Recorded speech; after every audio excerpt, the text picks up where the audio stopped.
I'm happy to introduce now our first speaker, Jody Patterson. Jody completed her PhD at University College London. She was a Terra Foundation Research Fellow at the Smithsonian American Art Museum in Washington in 2009, and the Terra Foundation postdoctoral teaching fellow in American art in Paris in 2009 and 2011. Her research on American modernism and the politics of the left has been published in journals such as Artistry, American Art, Oxford Art Journal, and Kunst und Politik. She has contributed essays to Arshad Gorski, a retrospective, which has been a journal which has been published by Yale University Press in 2009. Review of Art that came out in 2015. She has recently completed a book manuscript entitled Modernism for the Masses, Painters, Politics, and Public Murals in 1930s New York, and is currently Program Director for Art and Visual History at Plymouth University in the United Kingdom. Jody?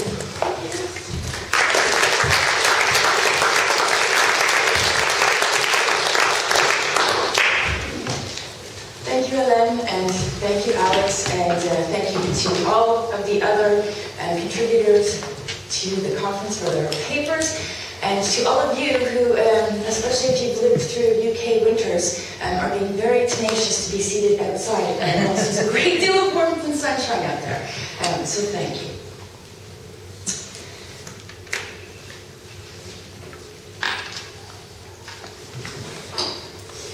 Art in relation to the horrors of the Second World War remains contested territory within the field of 20th century American art. While a body of scholarship exists on artistic responses to the onset of the nuclear era, the focus of study has been limited to a narrow field of practice, with the dominance of gestural abstraction eclipsing other approaches to painting that were pursued simultaneously. Notably, those that deployed modernist techniques in an effort to create a socially and politically engaged art grounded in the new realities of the atomic age. Of particular urgency within the cultural field at mid-century was the question of how to respond to the unprecedented atrocities of nuclear warfare. And of course, one could add of the concentration camps in the Nazi Holocaust, but that's not the subject that I'm dealing with today. Following the unleashing of a new arsenal of atomic weaponry on Hiroshima and Nagasaki in August 1945, what could art say in the wake of the profound devastation wrought by the militarization of science and technology for the purposes of previously unimagined carnage? And harking back to David's talk this morning, what does it mean to represent destruction when all that is solid literally melts into air and radioactive particulate? As images of mushroom clouds quickly became familiar to Americans, and you see here photographs that appeared in Life magazine and the headlines of the New York Times, the attendant threats of nuclear annihilation and radioactive contamination ushered in a new era that seemed to undercut the very ideals of modernity itself, namely the belief in human advancement through scientific and technological progress. As the world struggled to grasp the bond's scientific, political, military, and moral implications, one of the major dilemmas for artists was how to represent the unrepresentable. For Jackson Pollock, gestural abstraction offered one possible response. And we see here one of his early all-over canvases painted in the aftermath of the atomic detonations in Japan, with the suggestive title, Shimmering Substance, which features a luminous, fragmented surface and searing yellow center. As Pollock stated in an off-cited interview, and I quote, "My opinion is that the new needs new techniques, and the modern artists have found new ways and new means of making their statements. It seems to me that the modern painter cannot express this new age, the airplane, the atom bomb, in the old forms of the Renaissance, or of any other past culture for that matter. Each age must find its own techniques." End quote. For Pollock and other painters associated with the New York School, the dawning of a new age of fear and anxiety led to a fascination with primordial forces, alongside an interest in unconscious components of the self. As Michael Lager has suggested, for many abstract abstract expressionists, the experiences of modern man were essentially identical to the tragic and terrifying experiences of primitive man. Writing in 1946, Barnett Newman concluded, and I quote, "All life is now full of terror. The reason primitive art is so close to the modern mind is that we who are living in times of the greatest terror the world has ever known are in a position now to appreciate the acute sensibility primitive man had for it." End quote. Alluding to the awe and dread that the atomic sublime had made real, Newman's Pagan Void, which we're looking at, conflates a microscopic atomic particle with the macrocosmic orb of a nuclear blast set against the all-encompassing primordial darkness of a post-cataclysmic abyss. The painting engages in abstract visual vocabulary to evoke the infinitesimal and the infinite, the Genesis and the Apocalypse, brought together now with the atom bomb. Although gestural abstraction was one of the main impulses within the post-war artistic milieu, there were others that endeavored to grapple with the realities of the atomic age. Among the artists pursuing an alternative approach was Ralston Crawford, a somewhat elusive and enigmatic figure within the history of American art. The majority of his early works focus on American vernacular subject matter, including urban factories rendered in the crisp, hard-edged, and austere precisionist style of fellow American artists such as Charles Sheeler and Charles Demuth. By the end of the 1930s, Crawford's Overseas Highway, which we see here, achieved the status of a national icon, and it was reproduced in Life magazine. Many families actually had a reproduction of this on their walls, and the reproduction in Life was in 1939. Like his later works, the painting is characterized by an undifferentiated surface devoid of gestural marks, flat, unmodulated color planes, and a treatment of compositional space indebted to the lessons of Cubism. To this day, Crawford continues to be most closely identified with Precisionism and its ostensibly optimistic embrace of industry. But this is in fact misleading. Crawford was a generation younger than the Precisionist movement's major proponents, and his engagement with this style lasted less than a decade, some 8 years. And his political commitments to the left throughout the 1930s make his position on American industry rather more complex. The often melancholic, even haunting quality of his precisionist output suggests a more ambivalent evaluation of the burgeoning technocratic society, one in which the ideological tensions that underpinned the machine age were already present before the war fundamentally jettisoned any naive equation between advanced technology and progress. During the Second World War, Crawford served as the chief of the visual presentation unit of the Weather Division for the Air Force. His mandate, which was very well suited to his spare precisionist vocabulary of clear, streamlined forms, was to develop a language of easily recognizable symbols to indicate rain, snow, clouds, and other meteorological conditions so that the military personnel would have iconographic representations of the weather. After his decommissioning from the military, Crawford became aware of the nuclear testing scheduled to take place in the summer of 1946 at Bikini Atoll, a remote locale in the Marshall Islands that the U.S. had captured from Japan in 1944 during their campaign in the South Pacific, and he was eager to put his skills to further use.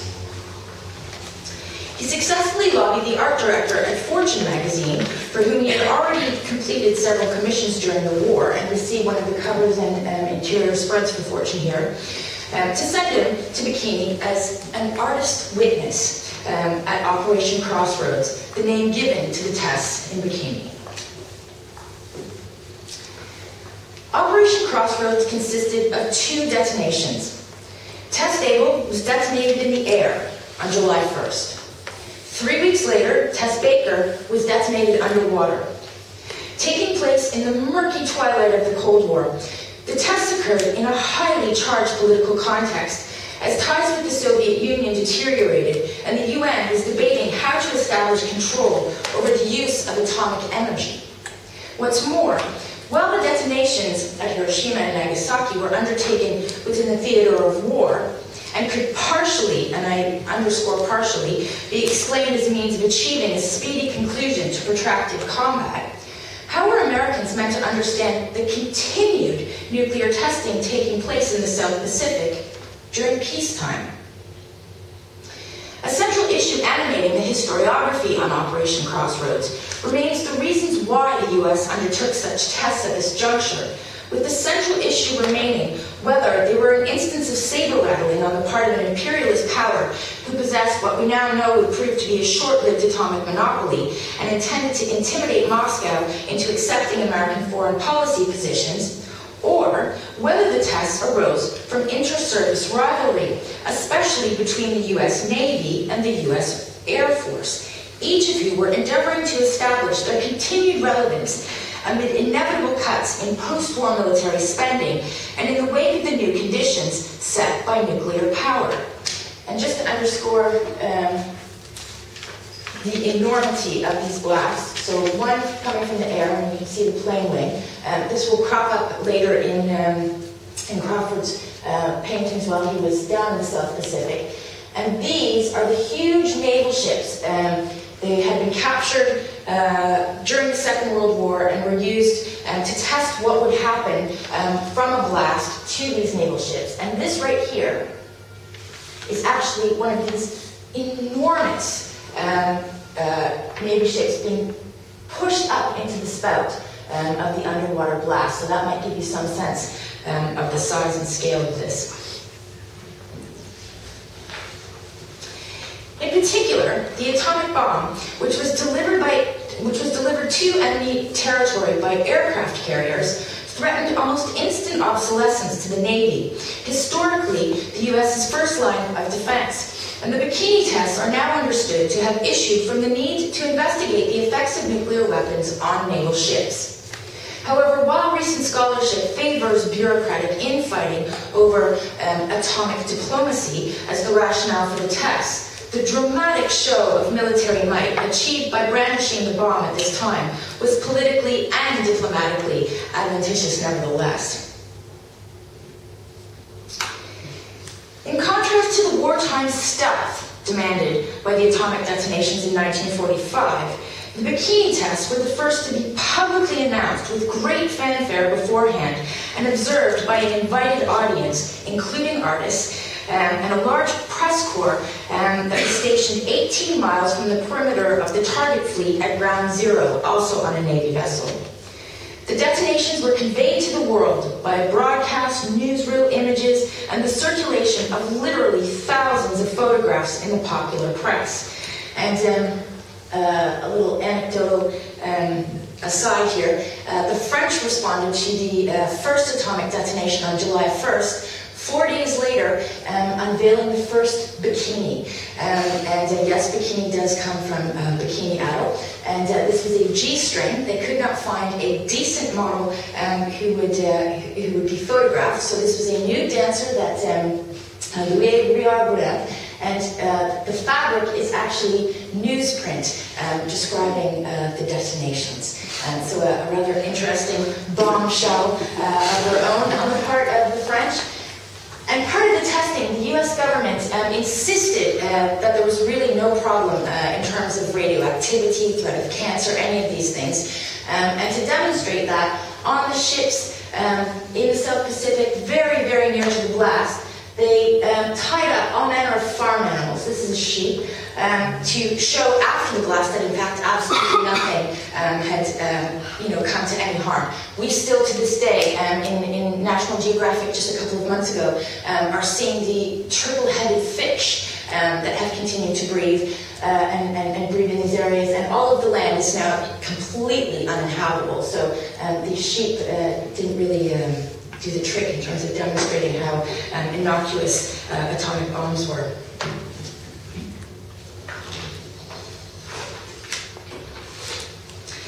The blasts and their aftermath were also the subject of numerous paintings.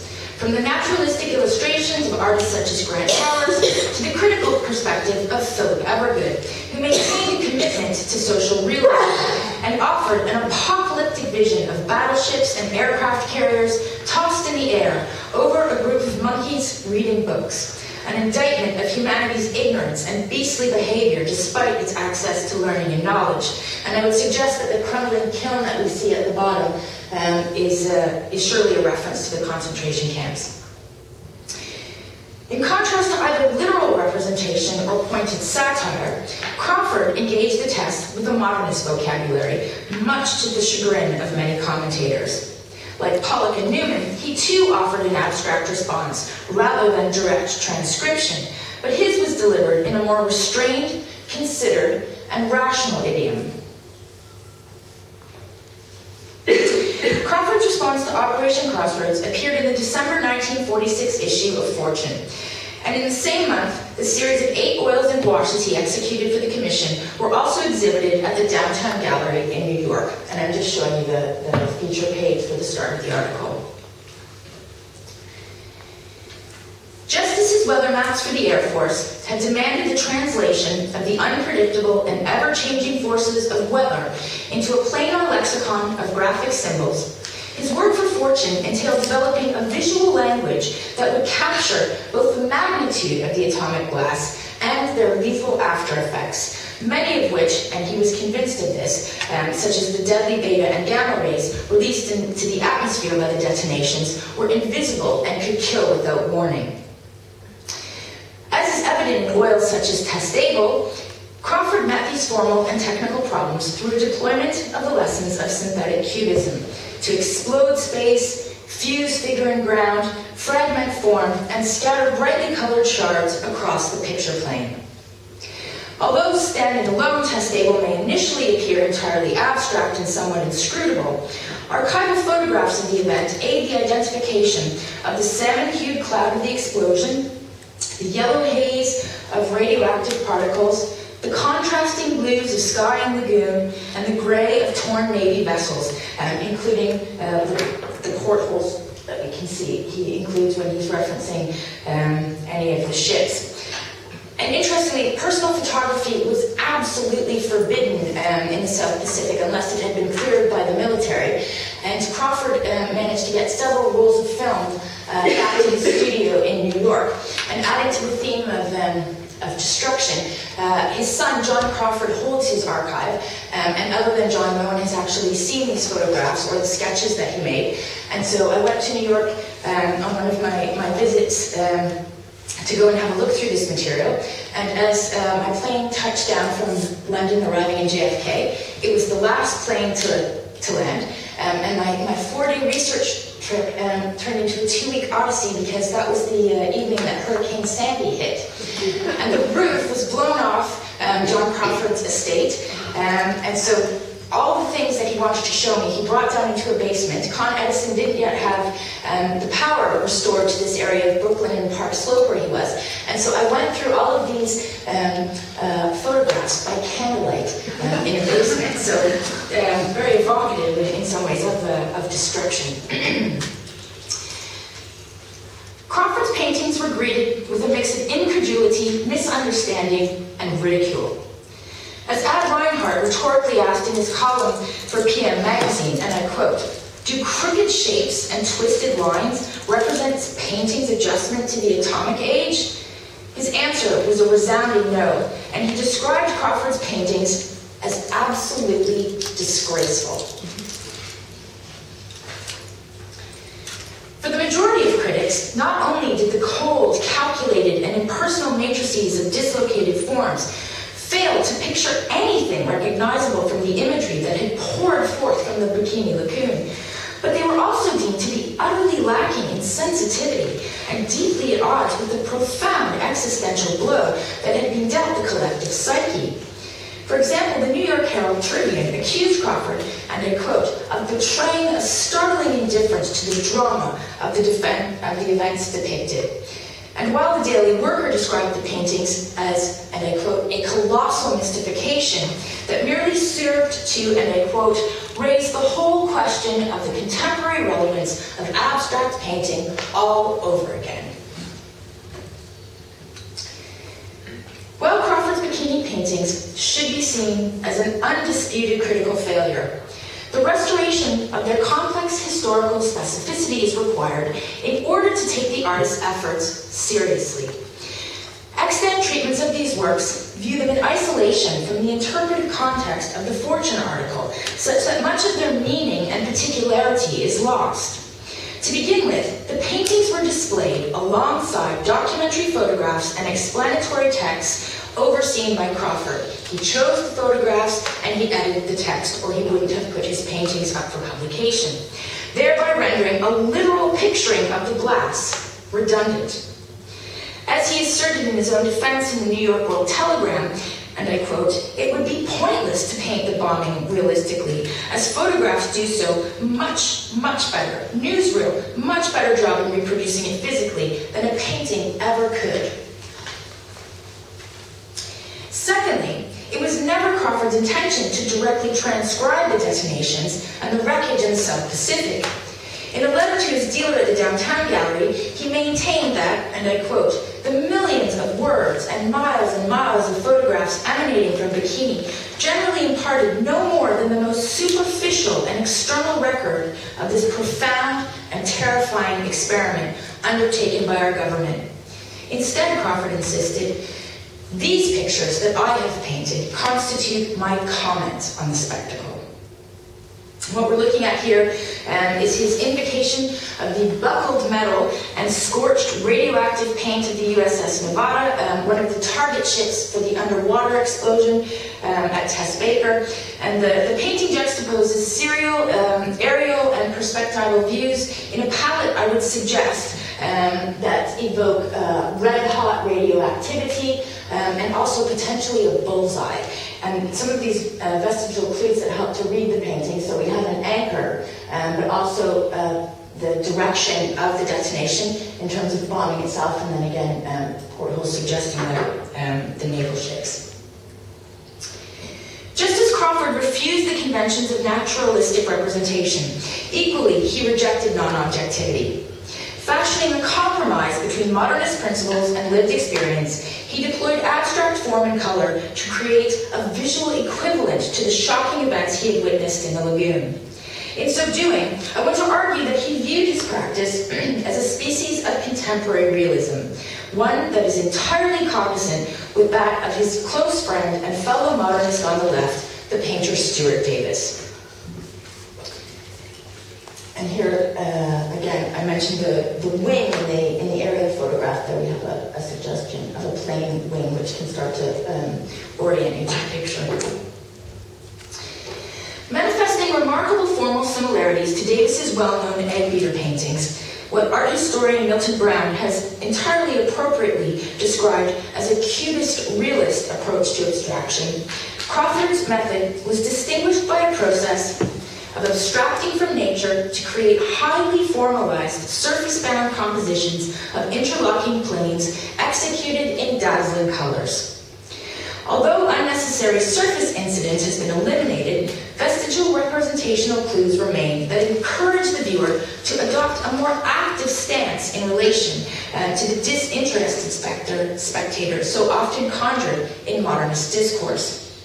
Furthermore, while the paintings of Crawford and Davis eschewed the imitative capacity of realist aesthetics, they preserved its didactic function.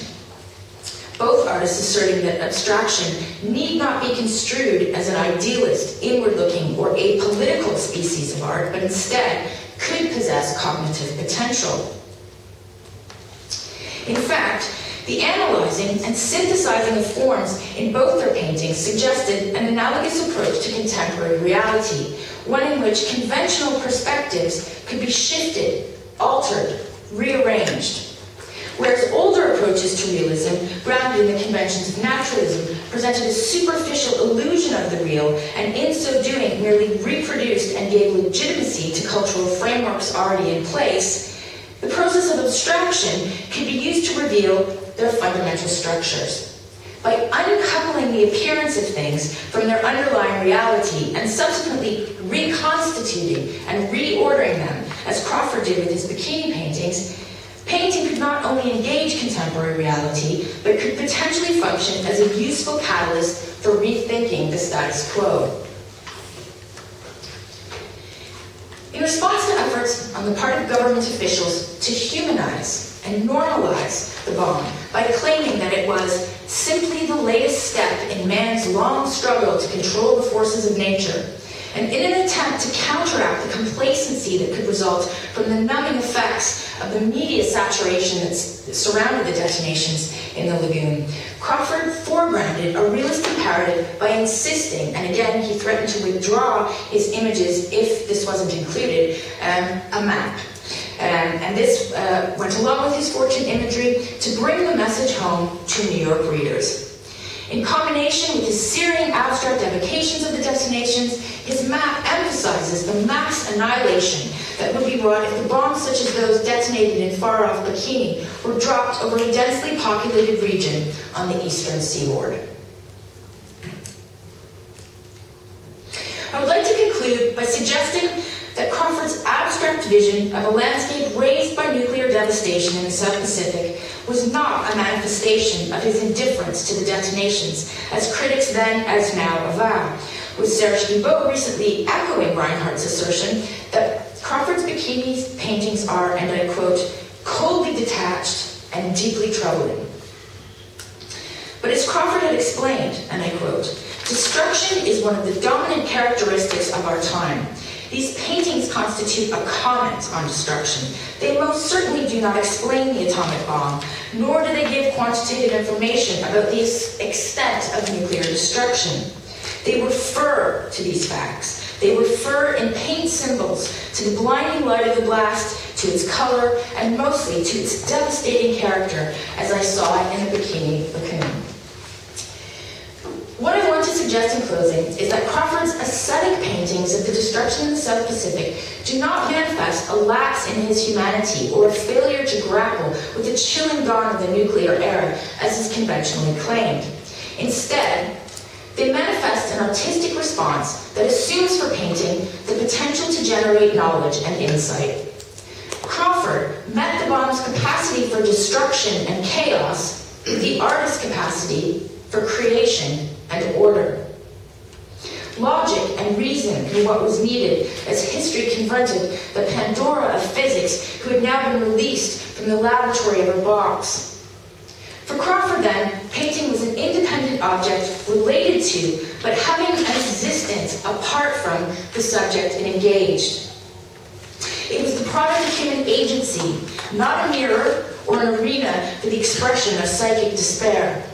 Art could not and should not passively represent the new realities of the nuclear era, nor should it function as a register of individual existential trauma and primordial angst. Rather, for Crawford, painting could be used to formulate an analog to contemporary experience through the rational and considered use of form, color, and composition, and thereby serve as a medium of communication that was both visual and ideological.